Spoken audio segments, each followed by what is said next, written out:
আজ আমি তোমাদের আলোচনা করব ক্লাস 12 ফোর্থ সেমিস্টার শিক্ষাবিজ্ঞানের প্রথম যে চ্যাপ্টারটি তোমাদের রয়েছে শিখনের, তার কিছু গুরুত্বপূর্ণ প্রশ্ন। মোটামুটি এই প্রশ্নগুলো করলেই পুরো চ্যাপ্টারটি কিন্তু তোমাদের কভার হয়ে যাচ্ছে, আর এর বাইরে প্রশ্ন আসার চান্স কিন্তু খুবই কম। এই চ্যাপ্টারটি থেকে তোমাদের 10 আর 2 নম্বরের প্রশ্ন কিন্তু করতে হবে। 10-এর প্রশ্ন দেখো, যেগুলো আমি এখানে লিখেছি। শিখন কাকে বলে? শিখনের প্রকৃতি, বৈশিষ্ট্য, মানে প্রকৃতি করলেই মোটামুটি বৈশিষ্ট্য তোমরা লিখতে পারবে। পরিণমন কাকে বলে? পরিণমনের বৈশিষ্ট্য।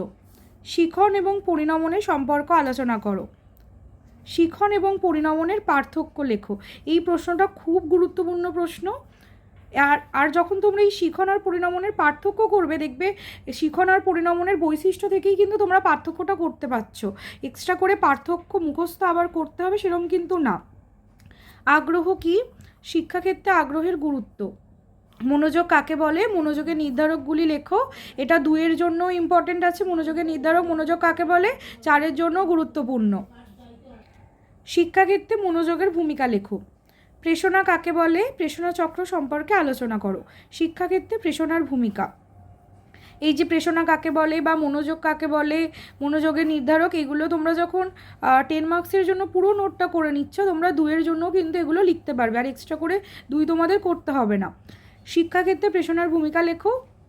শিক্ষার্থীর মনে প্রেষণার সৃষ্টিতে শিক্ষকের ভূমিকা। এগুলো গেল 10 মার্কসের কোয়েশ্চেন। এই কটাই যথেষ্ট প্রথম চ্যাপ্টার থেকে। আচ্ছা, মার্কস 2-এর দেখো, মনোযোগের নির্ধারকের নামগুলো লেখো। আমি বললাম যে মনোযোগের সাথে এই প্রশ্নটা ছিল। নির্ধারকের নাম। স্মৃতি কি? স্মৃতি এবং কল্পনার পার্থক্য করো। সৃজনশীল কল্পনা কি? বিস্মরণের 2টি কারণ। বিস্মৃতি কি? শিখনের স্তরগুলি কি কি? পুনরুদ্বেগ এবং প্রত্যাভিজ্ঞা কি, বা এটা ঘুরিয়েও দিতে পারে, মনে করা এবং চেনার পার্থক্য লেখো। দেখো, স্বপ্ন এবং কল্পনার পার্থক্য লেখো। ক্রমোচ্চশীল শিখনের কথা কে বলেছেন? নিউমেরিক কৌশল কি? লোসি পদ্ধতি উদাহরণ দিয়ে লেখো। দ্য পেগ ওয়ার্ড পদ্ধতি কি? ন্যারেটিভ চেনিং কি? ইনিশিয়াল লেটার স্ট্র্যাটেজি কি? দ্য কিওয়ার্ড পদ্ধতি কি? মনোযোগকে নির্বাচনধর্মী প্রক্রিয়া বলা হয় কেন? সেন্টিমেন্ট কি? দেখে নাও তোমরা প্রশ্নগুলো। পর ভিডিও তোমরা পেয়ে যাবে সমস্ত বিষয়েরই। আর্টস গ্রুপের তোমাদের যে সাজেশন তোমরা পরপর পেতে থাকবে। আমার শরীরটা খারাপ থাকার কারণে ভিডিও দিতে একটু লেট হচ্ছে, কিন্তু আমি চেষ্টা করব তাড়াতাড়ি দেওয়ার।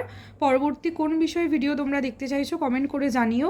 কোনো টপিক নিয়ে সমস্যা থাকলে বলো, আমি চেষ্টা করব বুঝিয়ে দেওয়ার। ভিডিওটি ভালো লাগলে লাইক, কমেন্ট, শেয়ার করে দিও।